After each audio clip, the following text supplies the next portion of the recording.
Let's go to opening statement part 2, Coach. Go ahead. It wasn't part 2.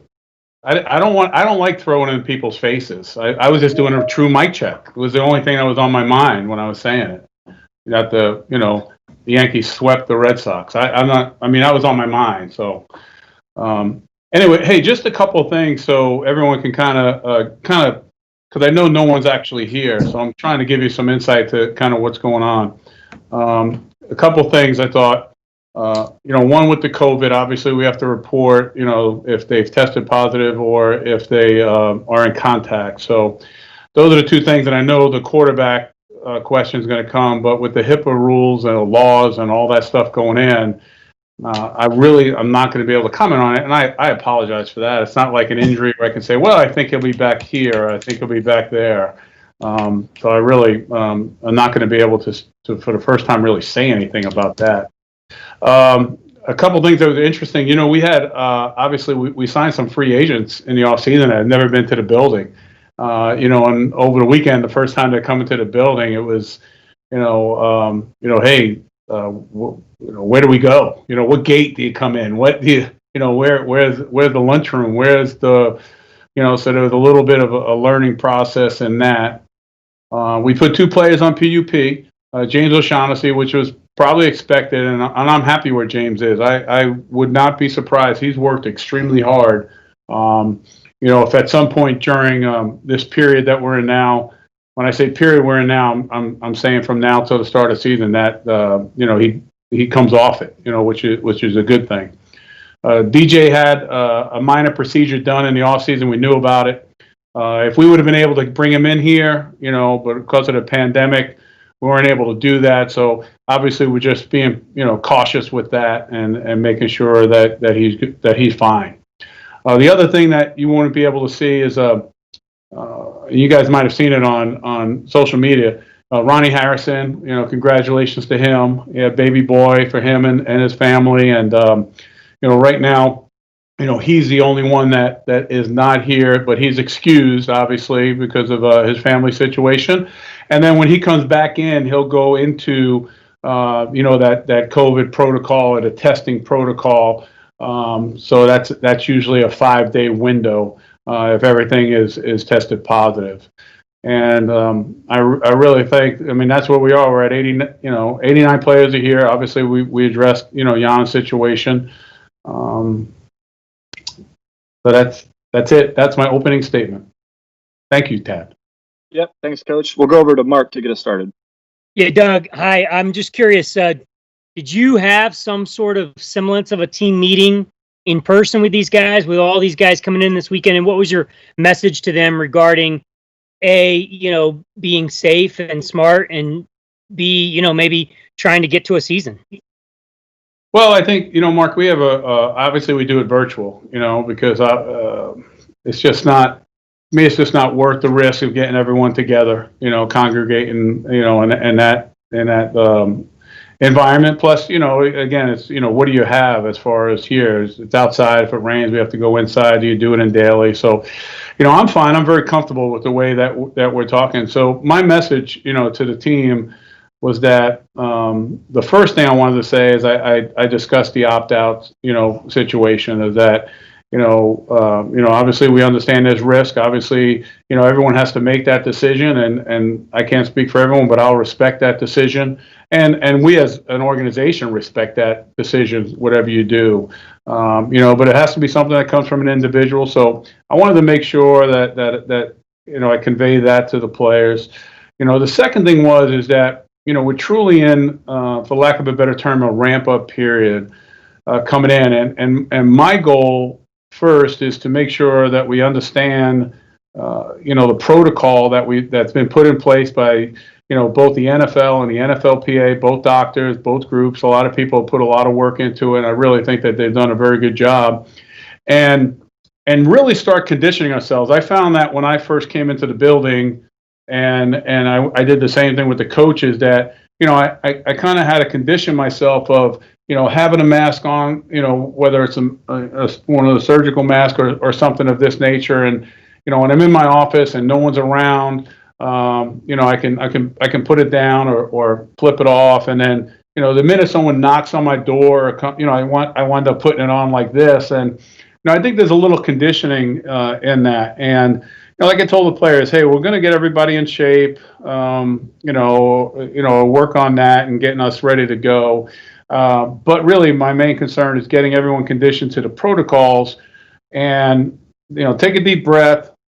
Let's go ahead and relax for a minute. It's not your normal type of thing, like I said before, where there's a high anxiety level. So I just want to get everyone used to how to operate, how to walk around the building, and then later on, there's going to be time to really ramp up the football end of it. Thanks, Mark. There was a question in from Sam regarding the ramp-up period, which I think Coach just answered, but there was also a question about housing. So Sam, players that have housing here in Jacksonville are staying at their residence, and then for any of the rookies or free agents that don't have permanent housing here, they were put up in a hotel. So now we're going to go to John Reed and then to Demetrius. How you doing, Coach? That was one of my questions. The Saints have sequestered their players, or thinking about sequestering them in a hotel. Is that would be under any consideration with you? And also, will you have 12 players that have been on that COVID list, and that's the most in the league right now? Have you and the infectious team have you guys discussed anything to stipulate those protocols when the players are not at the facility? Do you think that's been sort of an issue or anything like that? I think we're all in a process of learning, really about, I've tried to, because I've kind of put myself in this mode prior to everyone reporting, whether it be coaches and players, of just, obviously we talk about self-discipline. Obviously we talk about the enormous responsibility that we have for each other. But even just in general, like Dunkin' Donuts. I pull up the drive-thru. I have the mask on. I make sure that I have a glove. And take the coffee. And you just worry. There's so many things to worry about. And at the end of the day, we're just trying to educate our players. And I think that if a player wants, it's an individual right. If you want to be sequestered, we can. Obviously we can get everyone a hotel room. We talked to them about roommates because. I told them a story. I said, most of the time in the NFL, especially when you're on the bubble or maybe you don't have an apartment, when we used to break so-called training camp where we all stayed in training camp or went away, I'd come back and I'd stay with, a player, and there'd be like 2 or 3 of us in their apartment, or in their house, because they were, the one player we stayed with was a Pro Bowl player, so he had a really nice house. So me and a couple of other linemen would stay in there with him, and it was great. And then once the season came, then I'd get a roommate and we'd move in, closer to the city or where the action was, but, these things are all things that, we're trying to talk to our players about and learning about, hey, listen, if you're together and someone's positive, or if you're around someone that's been in contact. So there's a lot of things that are going on. And I think that's why, for me, I've just been really trying to educate our players. So this way, like I preach patience, hey, take a step back. Let's make sure that we understand, the protocols and why they're in place, and let's get used to that. So I think there's a lot of things, and I think that we're seeing those issues, and we're all learning from them. And I think this learning process is going to be beneficial for us, or to anyone else that's out there during the season. We're not trying to keep it a secret. We want to, it's not an advantage. I think a lot of teams may be doing things differently, like you've mentioned here. And I think, those are all things that at least make you think that, maybe, people will come up with things that will be beneficial for everyone. But I think right now there's really not a lot of secrets, and everyone's sharing that because we're just trying to do the best thing for, the support staff, the coaches, and the players. Thanks, Coach. We're going to go over to Demetrius. The new camera looks good. I appreciate that. Hey, Coach, how you doing? I'm doing well. Last year, you kind of went to the season with sort of unknowns at wide receiver, but now you have people who have multiple years producing in an offense. Going into this year, you're inserting a new offense into the team. How do you sort of think that experience will play a part in how quickly they progress? I know that you haven't seen them on the field, but you went through the virtual off season. How important do you think it is for them to have experience at that position? Well, I think, it's hard to, substitute experience and anything, not just football, but anything in life. So, that's always going to be a factor in it. I think that, and I think, what's interesting, Demetrius, is the question of what's interesting to me now is how people react, because everything is so different. You know what I mean? So in other words, before, like, I go back and forth in my mind of, hey, it's going to be hard for a young guy to make this team. Hey, the advantage goes to the veteran player. But then I think, well, hey, a young guy coming in, he really didn't, there wasn't a structure or, being familiar with the facility or familiar how. So that's kind of changed. So I'm going back and forth of trying to see, what's the thing? Because the veteran guy comes in here, there's a lot of changes, like it was for me or for the coaches or really for all of us right here. The rookie comes in, he's just like, hey, okay, hey, you got to do this, you got to do this, and boom, they just go. But I think that, the experience of being able to play and having had success on the field and making a decision whether that player has created enough consistency to really help you is going to be an advantage over someone that, is going to show a little bit of inconsistency, what we expect. I think from a learning standpoint, what I've seen with the younger players, and this is every position, is that, we feel like, obviously we feel like we've done a good job of teaching both the offense, defense, and special teams. And then coming out here, but really trying to figure out the instinct part of it, who's an instinctive player. And then really watching how, because you can learn it, and then when you get out there and you start walking through things, you should see a larger increase after that walkthrough on what a player can do. So that's one of the things we're evaluating now, knowing, like you said, we're really not going to know for sure, until he gets on the field, but we're mitigating, the player as he goes forward. Thank you. We're going to go over to Cole and then Hayes. Go ahead, Cole Pepper. All right, hey, Coach. I know you can't talk specifically about Minshew in his medical situation, but when you have guys who have the positive or who wind up on the COVID list, do you structure meetings or practices in a way where you're going to safeguard guys away from position groups to try to reduce the chance that key guys wind up transmitting anything if it does come up? Oh, give me if you can give me an example. Yeah, so I know some teams have talked about, like, all right, having keeping their backup quarterback away from the other quarterbacks, or keeping a key player at a position who may be more difficult to replace, having them meet separately or meet in a solo virtual setting. Are you doing anything like that? I think we're doing a lot of things. I think we discussed the quarterback situation. I think that a lot of our meetings, I would say the majority of our meetings are virtual. I didn't know if you were asking, and again, I'm just trying to figure out, because so many people are doing so many different things. But at the end of the day, you're going to be on the field together. So everywhere you go, there's going to be a risk of something that you do. That best player is going to be on the field, obviously practicing with his teammates or in a huddle. So I just think it's a matter of, again, it's about mitigating risk and what you feel is the best environment that you can control to keep it safe, outside of, obviously, the work that you're going to be doing down on the field down the road. So for us, one good thing, if you aren't in the building, and I look at it that way. I mean, if someone's not able to be in the building, really the only thing that person is missing is really the on the field work or the weight room work or the not treatment, because we can still potentially get him treatment if he's an injured player, but that's what they're missing there. I think as far as we're always looking to make sure that we're, fewer and further. So we're always looking to do that, to be fewer and further away and have a safe distance with each other.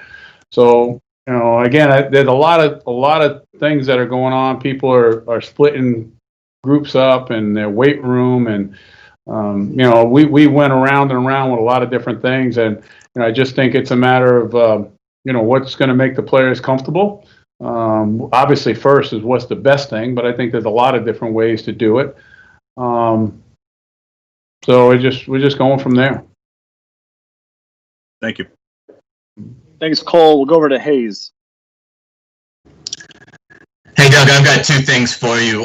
First off, have you talked to Gardner, and can you just talk about where his spirits are in terms of dealing with this? Yeah, I feel his spirits are great, and I think he'll be available soon. And again, you could ask him more about that. Sure. And then from a football sense, with Al Woods, how do you solve that in terms of the run defense not having Al this year? Well, I think we obviously drafted a nose guard high. Where some people said, hey, that might be too high for a 2-down player, but Hamilton, we really feel is a good player. I think he can play in there. Avery can play in there. We've got some guys that can play in there. So again, we'll see where we are. I think if like anything else, I think you kind of roster wise, you're just kind of waiting to see what you have, and before you maybe look at other places. But I think that the first thing you're going to do is if something happens, and you're going to look to fill from within. And we feel like we have people that can play there, and obviously we'll see how it goes between now and the start of the season. Great, thank you. Sure. Thanks, Hayes. We'll go to D-Rock and then Gene. Hey, Doug. That's what happens when you get swept. You're a little late. Why do you think you guys have had so many guys on that list? Is it happenstance? Is it because we're in a state where there's a lot of positives, or are you worried that guys aren't being careful enough? No, I think they are. I think that like I said before, I think it's just it can some of the things that occur can happen to any of us. Tad tests positive tomorrow, I'm out for the day tomorrow. You know what I'm saying? I've been in contact with Tad. Those things occur, and I think that these lessons that we're learning now, is something that's going to actually be, I think, more beneficial for us. In the when the season comes, I think that to go through it and experience it, I don't think anyone's being negligent. You know what I'm saying? I really don't believe that. Everyone understands what's at stake, a roster spot or what's going on or missing time. But I really can't answer the question. Guys are coming from all over the country. Like I said before, even from, for myself, you got, you look at some families, I have friends of mine, all their children, are playing AAU sports, and, you're going into gyms before you report it. And, some people have masks, some people don't. We see it on in the media all the time. You just got to be aware of your surroundings and where you are. And there's a lot of different ways that, you can come in contact with this virus. So I feel good. I really do about, how we're trying to educate our players. And I feel good about, how they're responding. I think, sometimes it's just bad luck. Because I think there's 84 guys in the league that have been put on the list at this point right now. And we're only, a week or so into camp.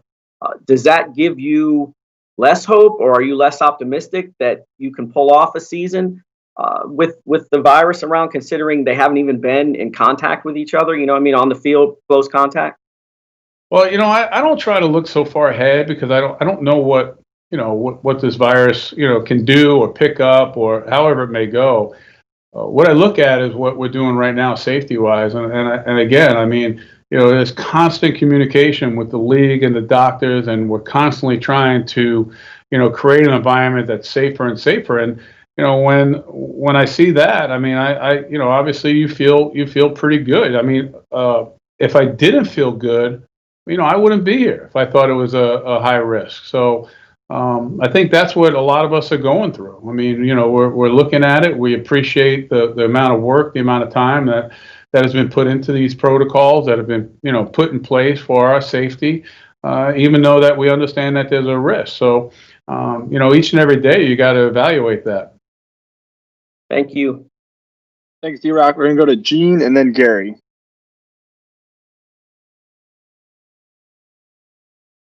Don't forget to hit that mute button. Another Red Sox fan, probably.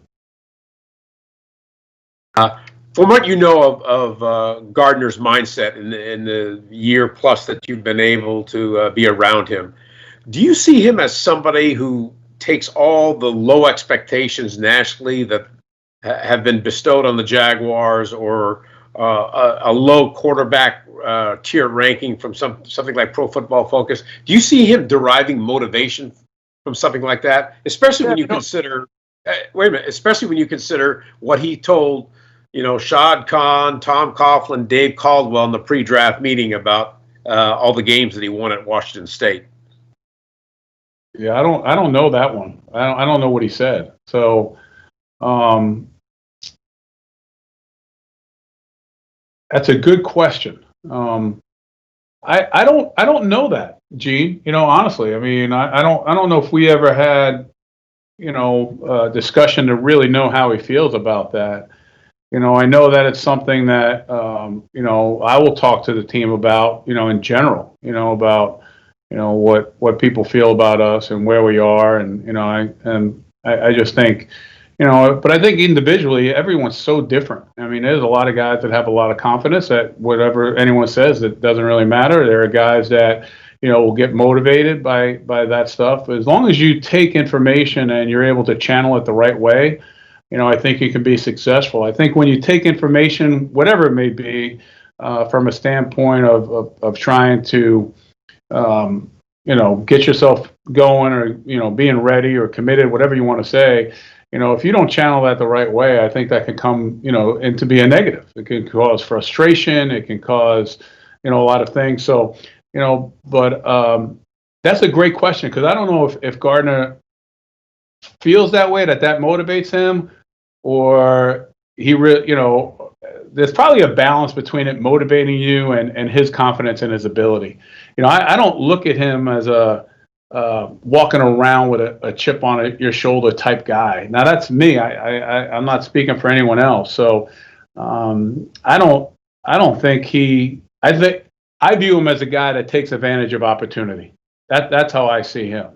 So if someone asks me, hey, what do you think about Gardner? Hey, here's a guy that believes in himself, and if he has an opportunity, he's going to take full advantage of it. Then that's how I look at him. Well, Doug, just for your reference, Wait a minute.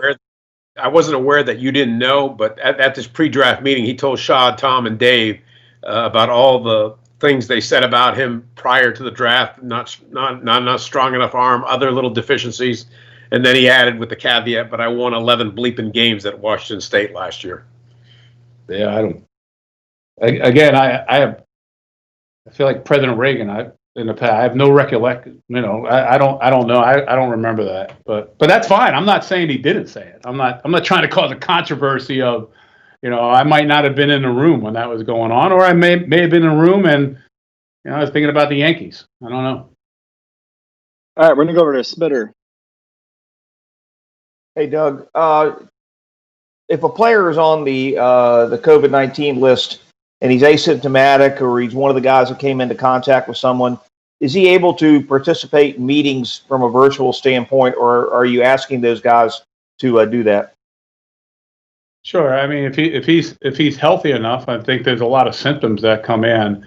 But if you're saying if he's asymptomatic, can he do that? Yes, he can. And is that something you're asking the guys to do if they're up to it? if he's asymptomatic, I Yeah. would hope that he'd be doing it. But if he is symptomatic, then I think, now that's a whole different category. I wouldn't ask someone that's, not feeling well or has migraines or what, I don't know, whatever it may be. No, I mean, it's just, I'd look at that as common sense. Okay. Mhm. Thank you. All right, thanks, You're Gary. welcome. We'll go over to John Osher and then John Shipley. Hey, Doug. Brandon Linder is now the most veteran guy on the offense, and he's been the leader on the offensive line for a long time.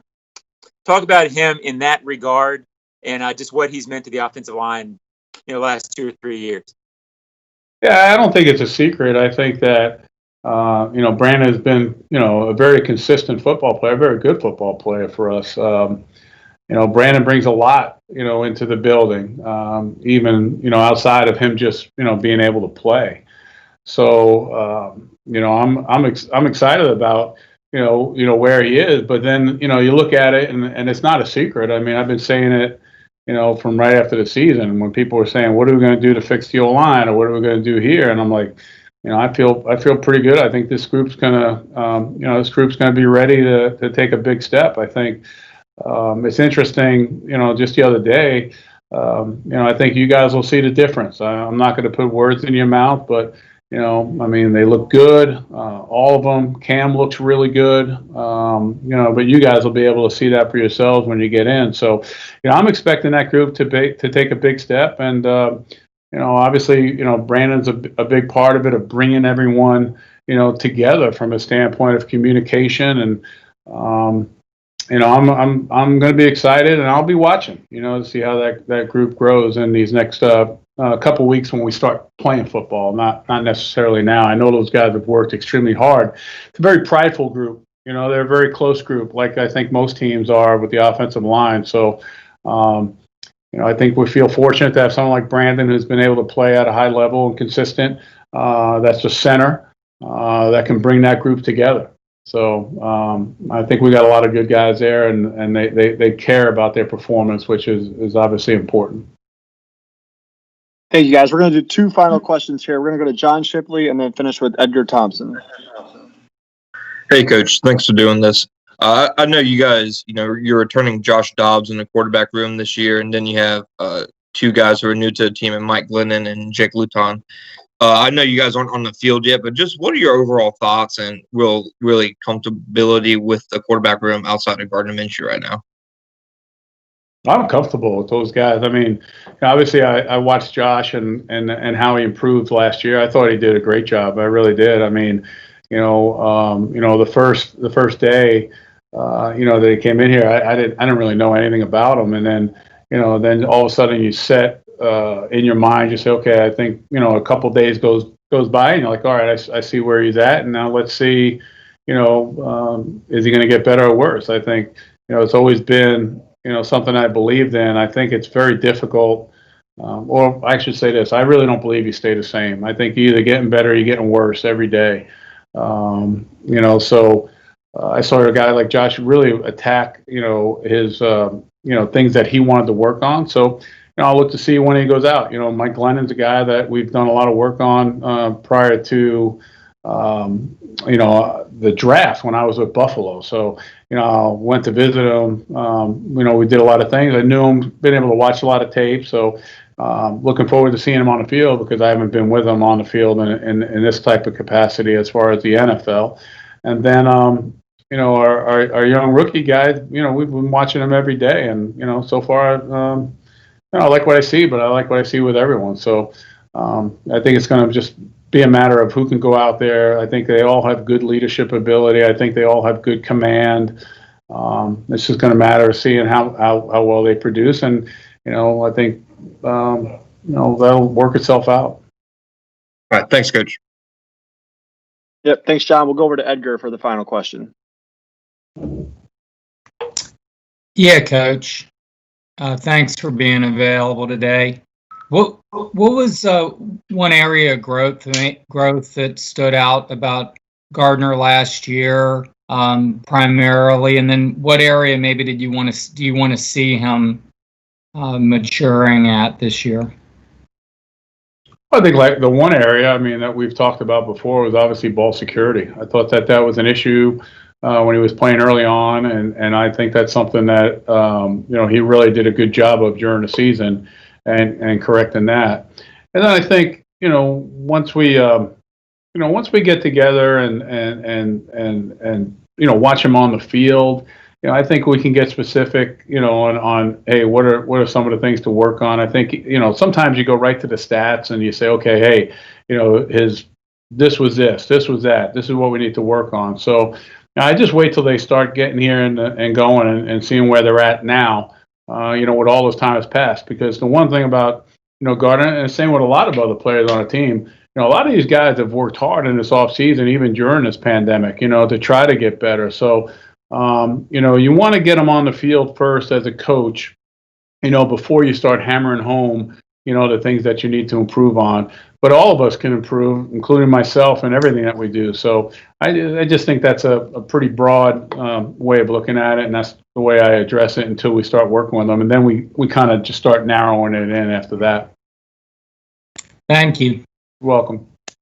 All right, thanks, guys. Thanks for the time, Coach. We'll have the links for the audio, video, as well as the transcript going out this afternoon. We'll also send over that summary of the updated COVID protocols. A couple people reached out with questions, so we'll make sure to work you guys in when Coach is available on Thursday. And for availability tomorrow, we'll plan for noon. It'll depend on the reserve COVID announcements, and if not, we'll have a replacement for tomorrow. I'll hang back if anybody has questions, but thanks for the time, Coach. Thank you. Thank you, everybody.